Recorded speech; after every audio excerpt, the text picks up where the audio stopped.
Azərbaycanın mərhum xalq artisti İlhamə Quliyevanın bacısı qızı Nigar Həsənova həbs edilib. Bakıda kosmetolog kimi fəaliyyət göstərən Nigar Həsənova Xətai rayon məhkəməsinin qərarı ilə 3 ay 17 gün müddətinə həbs qəti imkan tədbiri seçilib. O, Cinayət Məcəlləsinin dələduzluq maddəsi ilə ittiham edilir. Cinayət işi üzrə bəzi faktlar üzə çıxıb.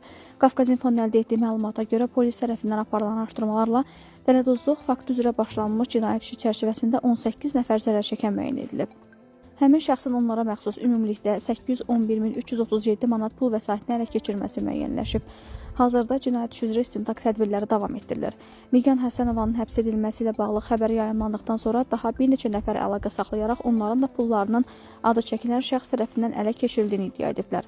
Bu əsaslarla zərər çəkmiş şəxslərin sayının və vurulmuş zərərin miqdarının artacağı da istisna edilir. Qeyd edək ki, daha əvvəl Nigar Həsənovanın sahibkardan küllü miqdarda qızıl zinət əşyaları, pul vasitələri alaraq geri qaytarmaması ilə bağlı xəbər yayılmışdı. O, İlhamə Quliyevanın bacısı İradə Həsənovanın qızıdır.